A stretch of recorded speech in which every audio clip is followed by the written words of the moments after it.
Hi everyone, welcome back. Thanks for joining us today. We've got a brand new story to share with you. So let's begin. My name is Peter, and this is a story that completely changed my life. I never thought I'd be sitting here talking about how my marriage fell apart. But when the woman you love, the mother of your children, makes a decision so reckless, so unbelievably selfish, it forces you to take a hard look at everything. So let me take you through everything that happened, how I handled it, and why, in the end, she was the one left with regret. When I married Joan, we sat down and had long conversations about what we expected from marriage, family, and the roles we would play. I was already doing well financially, so we agreed that she wouldn't have to work. We wanted our kids to have a stable home where they'd always have their mother around, someone who would give them full attention, care for them, and be involved in every stage of their childhood. I made sure she had everything she needed, a beautiful home, financial security, and even household help so she wouldn't feel overwhelmed. Over the next 9 years, we built what I thought was a solid family. We had 3 kids, and after the third, we both agreed that was enough. 3 felt right, and we were happy with the life we had created. Of course, like any marriage, we had our ups and downs, but nothing unusual. There were disagreements, stressful days, and moments when we got on each other's nerves, but that's just life. Nothing ever made me feel like our foundation was crumbling. But things took a turn after our youngest turned 3. Joan would step out in the afternoons without saying where she was going.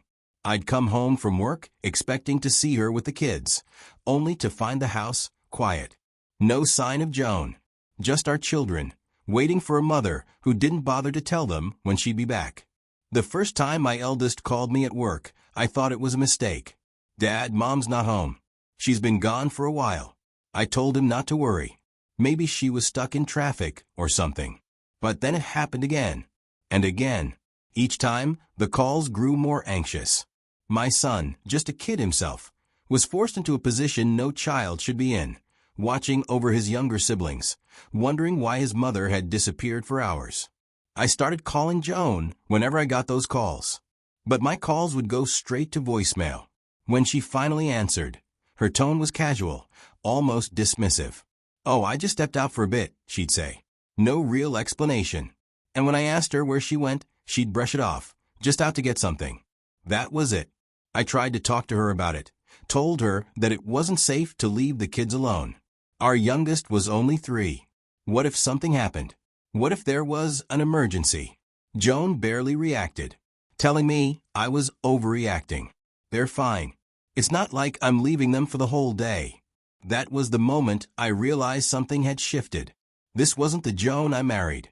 The woman who once planned every detail of our kids' lives now acted like they were an afterthought. And no matter how many times I tried to reason with her, she refused to see the problem. One Saturday afternoon, I was home with the kids playing in the living room. Joan came to join us, scrolling through her phone. After a while, she sighed. I asked her what was wrong, and at first, she just shrugged it off. But when I pressed a little, she finally spoke. "Peter, I feel drained," she said. "I love our kids, but sometimes I just feel trapped." I thought we were happy. But now, my wife is sitting across from me, saying she felt stuck in the very life we had both chosen. I tried to be understanding.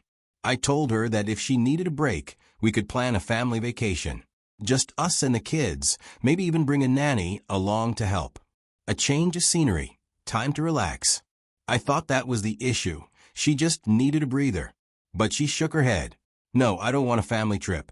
I want a girls' trip." I asked her what she meant, and that's when it all started making sense.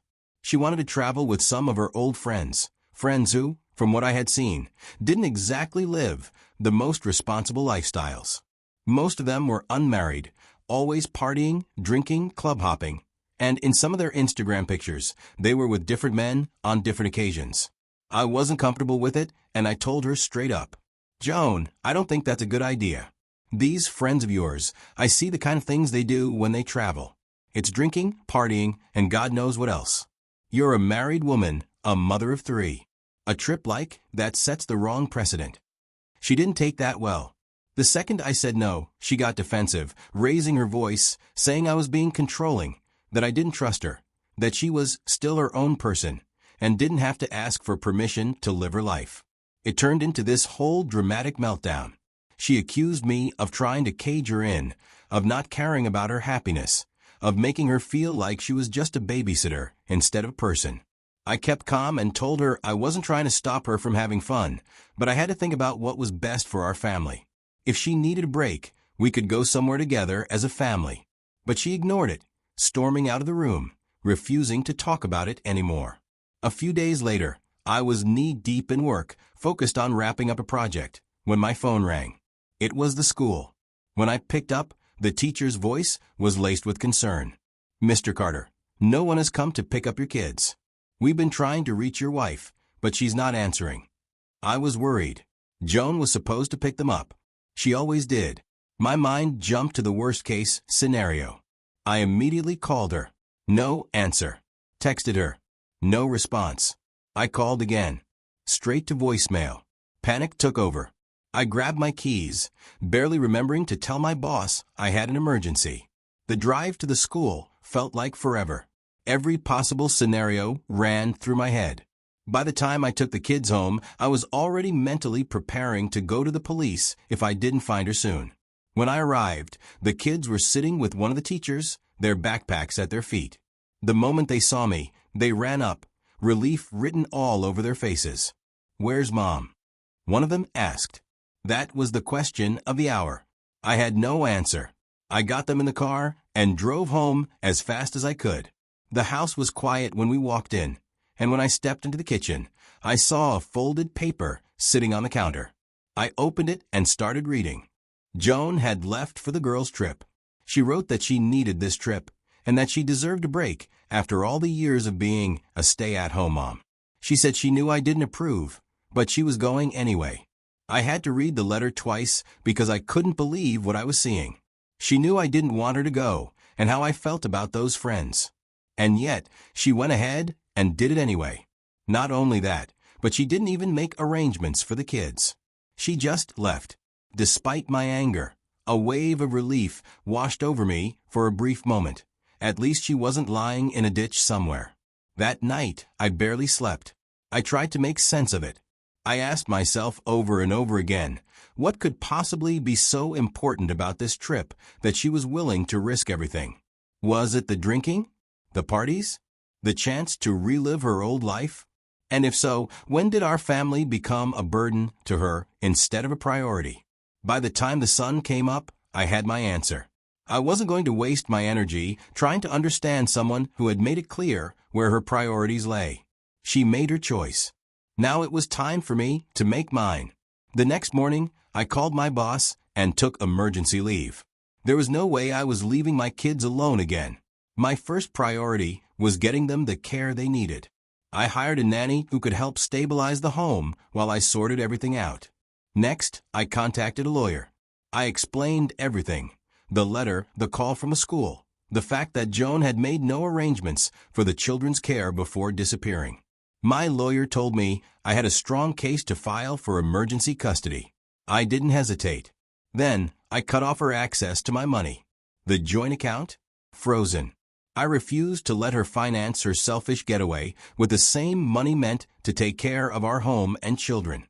If she wanted to party in Hawaii, she could figure out how to pay for it herself.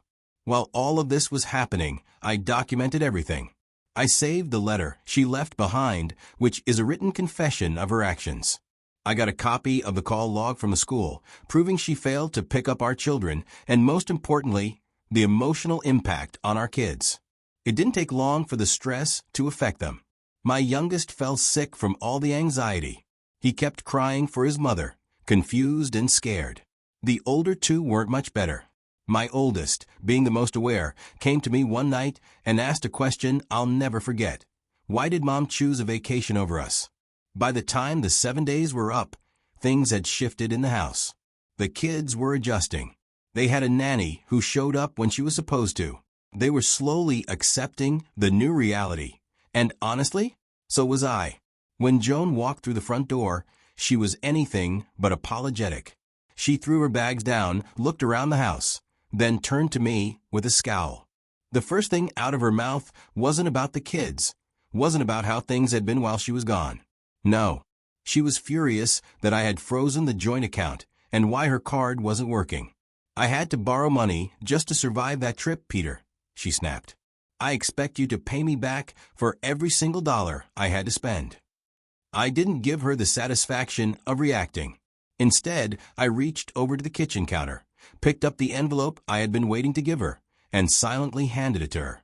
She snatched it and tore the envelope open, then laughed. Divorce papers, she scoffed, shaking her head like I was a joke. You're really this dramatic? Peter, come on. You're not serious. She refused to sign it, thinking I was bluffing, that this was just another argument we'd eventually move past. But when reality set in, her attitude changed. She lawyered up fast, ready to fight me for custody of the kids. She claimed I was being controlling and vindictive for cutting her off financially. She tried to paint herself as a loving mother who just needed a break, but the facts weren't on her side. Since I had filed first, I already had temporary custody. That meant the kids stayed with me while the court sorted everything out. Joan was forced to move out of the house. She started bouncing between friends' places, but that didn't last long. The court process dragged on for months. Divorce cases always do, especially when custody is involved. Joan tried every argument she could. She claimed she had been the primary caregiver, that I was too busy with work to raise the kids. But my lawyer came prepared. We presented call logs showing how many times the school had to contact me because she was missing. We showed proof of her disappearing acts, the letters she left behind, and the fact that I had to scramble for a nanny because she abandoned our children. The judge didn't have to dig deep to see who was the stable parent. The kids also had a say. By this point, they had already adjusted to the new routine. The oldest one, especially, was old enough to understand what had happened. When they were asked where they wanted to live, they said they felt safe and stable with me. That was the final nail in Joan's case. The court granted me full custody. Joan was given supervised visitation, meaning she could only see the kids under strict conditions and for limited time periods. That broke her. Without me supporting her financially, her life crumbled fast. She had no job, no savings, and now, legal bills piling up from a custody fight she lost. She tried to demand spousal support, but the court didn't buy it. She was an able-bodied adult who had chosen not to work, and that wasn't my problem anymore. She had to figure it out on her own. She maxed out whatever credit she had left, borrowed money from friends who quickly stopped answering her calls, and before long, she was drowning in debt. That's when the regret hit. She started calling, texting, begging me to reconsider. She said she made a mistake, that she never meant for things to go this far. She promised she would be a better wife, a better mother. But I wasn't interested in empty promises. By the time she showed up at my house and tried to speak, I let her talk. I let her pour out every excuse, every apology, every desperate plea. Peter, I was overwhelmed. I wasn't thinking straight. I never meant to hurt you or the kids. I just needed a break, but I see now that I went about it the wrong way. I let her finish. Then, I reminded her of what she had said to me not long ago. You told me you were tired of being a mother, Joan. You said you felt trapped in motherhood. She shook her head, tears spilling over. I didn't mean it like that. I love our kids. I cut her off. Well, now you're free. No kids to trap you. No husband to hold you back. Congratulations. The look on her face? Devastation. It was sinking in. She tried again, reaching for my hand. Peter, please. Don't do this. We can fix this. I'll be better. Just tell me what to do. I pulled away. Joan, you made your choice. You chose your freedom. Now live with it. Go work. Make your own money. Take as many girls' trips as you want. That's what you wanted, right? She broke. Right there on my doorstep. Hands covering her face. I stepped back inside, leaving her out there. Looking back at everything that happened, I can tell you one thing for sure. This wasn't just about a trip. It was about priorities and respect. So, before I wrap this up, I want to share 3 lessons I learned the hard way. First, a parent who prioritizes fun over family will lose everything. Being a parent is a choice. Nobody forces you into it. And once you make that choice, Your kids don't get to be an afterthought. You don't get to press pause on them when it's inconvenient. Parenthood isn't a part-time job. It's not something you clock in and out of when you feel like it. When she decided to walk away from her responsibilities, I made sure she lost the privilege of being a full-time mother. And that's the reality. When you put yourself first at the expense of your kids, there will be consequences. Second, if someone shows you they don't value you, believe them. I used to make excuses for Joan. But the truth was right in front of me. She was selfish. She wanted the security of a family, the benefits of a stable home, but she also wanted the freedom to act like she didn't have a husband and kids waiting for her. And when someone keeps proving to you that they don't respect you or what you provide, it's on you to stop ignoring the signs. People don't change just because you want them to. They only change when they want to. And sometimes they never do. And third, never tolerate disrespect. The moment they cross that line, it only gets worse. The more you let someone get away with it, the more they'll push their limits. The moment my wife put herself above our family, I acted. So, I want to ask you, what do you think? What would you have done in my situation? If you were in my shoes, would you have handled it the same way? Or do you think I was too harsh? Let me know in the comments. And with that, we've come to the end of the story. Thanks for watching and sticking with me through this. I appreciate every single one of you. If you've ever dealt with a situation like this, I'd love to hear your thoughts. Drop your comments below, and let's talk about it. I'll leave you with this. Marriage is a partnership, not a sacrifice for one person's selfish desires. If they choose to walk away from their responsibilities, let them. Just don't be there when they come crawling back.